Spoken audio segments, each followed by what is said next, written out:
એ બધાએ 7 વાગે ડેરીએ હાજર થાવ.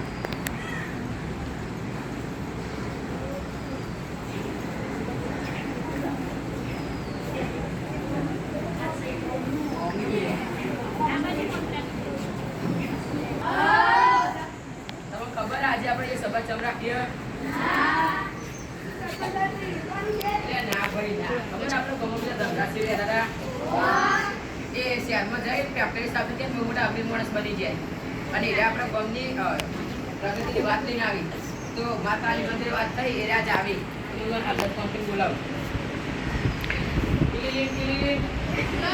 હેલો જંગલા છે ચલો રે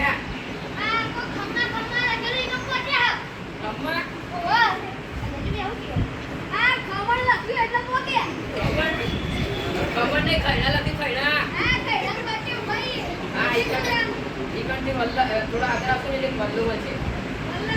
हाँ इधर के अंदर आओ.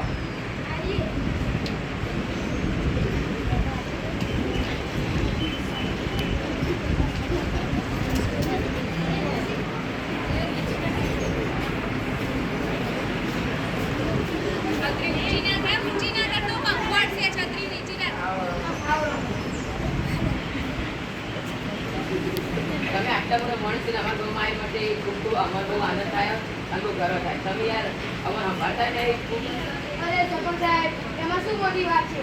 તમે જે પોતાના છો ને ક્યાં પાકા છો? એક પૃથ્વી નીચીને કરે હાઉ આર યુ?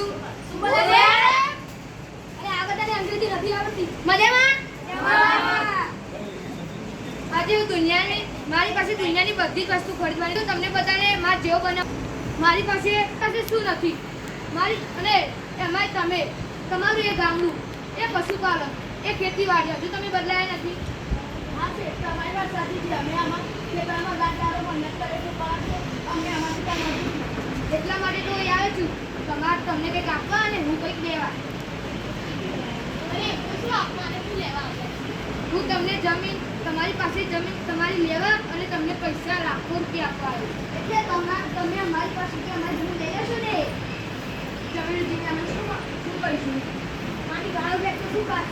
અરે તમે સમજ્યા નહીં. તમારી જમીન ઉપર હું ફેક્ટરી સ્થાપિત કરીશ અને તેમાં તમે કામ આપીશ. તેમને લાખો રૂપિયા પગાર મળશે અને તમે પણ મારી રીતના પગાર બની જશો. પરંતુ જો ખેતર નહીં રહો દૂધ છોડી દે ને દૂધ છોડી દે તો હરિયાળી નહીં દે તેથી ચોખ્ખી હવા મને નહીં મળે. ના હો જમીન તો અમે તમને નહીં જ આપીએ. અરે ખેતીવાડીનું શું કામ છે? તમારે અનાજની જરૂર પડે તો બજારમાં મળે છે અને હવા તો ઓક્સિજન પૈસાથી મળે જ છે. અને જો તમારે હાઈપોથેસિસ તમારા હાથમાં મૂડી હશે તો તમે દુનિયા દરેક વસ્તુ ખરીદી શકશો. અને જો છેવટે કંઈ નહીં તો તમારી મજબૂરી ઓલરેડી મુક્ત છું. સાહેબ અમે તમારી જમીનમાં કામ રાખો કાકા ફટાફટ આ બધા જમીનના કાગળિયા લઈ મને આમને 1 કરોડ ચેક આપી દો. મેં કોન્ટ્રાક્ટરને 10 કરોડ ચેક એડવાન્સ આપી દીધી. જમીન કામ બનાવી સારું ગણપડી છે ત્યાં હવા બધાને તમને ચેક આપી દો. જમીનના કાગળિયા ઊંચા અવાજે બોલજો. 1 વર્ષ પછી ગામના લોકો સરપંચ ભેગા થાય છે. સરપંચ સાહેબ આપણે બોલાવતા આપણે બોલાવ જ પડશે. આપણે કોઈ મોટી ભૂલ થઈ જશે. હું હાલત પણ કેમ બોલાવ? ટીલીલીન હેલો ધંધા શેઠ કેટલા અમે આ કોઈ ગજર નથી તો ખબર નહીં પડતી. ગજર આવ બસ આ જા દરિયા પહોંચી આપણે બો જાય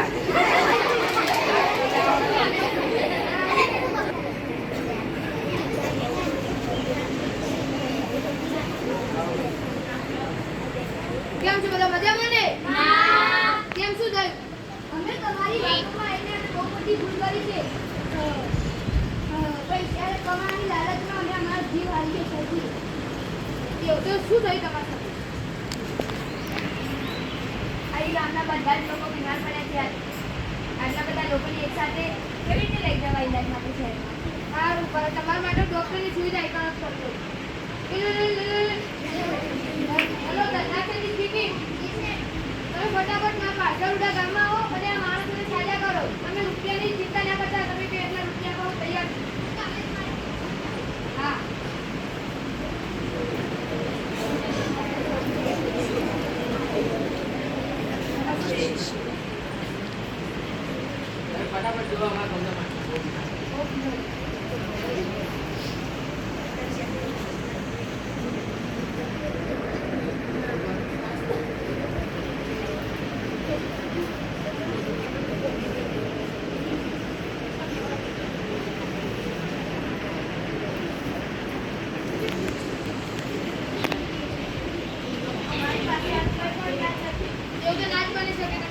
છોડો પણ આમને સજા કરો. સરપંચ તમને સાંભળો. તમે જે ફેક્ટરી બનાવી હતી તે તમે બધાએ ધર્માર્થ મળી જાઓ પછી આપણે બધાને સાથે બીમાર હોય છે બહુ બીમાર પડે. એવું તો ના જ બની શકે. એવું જ બને છે સરકાર છે. આ ગામના લોકો વર્ષો પહેલા તેમના ખેતરમાં વાવેલા અનાજ અને શાકભાજી ખાતા હતા અને તમે તે જમીનની જગ્યાએ ફેક્ટરી ઊભી કરી નાખી. એ ફેક્ટરીના ધુમાડા અને રાસાયણિક ખાતરથી તેમનું સ્વાસ્થ્ય છીનવાઈ ગયું છે. જાગૃતિના ખોળે ઉછેરા આ લોકોને ઝડપ દબાયું અને ભેળસેળથી શરીર તેમનું ખૂબ જ નબળું થઈ ગયું છે અને એની અસર આજે તમને દેખાઈ ગઈ છે. તમે ગમે તે કરીને આ લોકોને સાજા કરો. હું તમને કેટલા રૂપિયા મળે તો હું તૈયાર છું.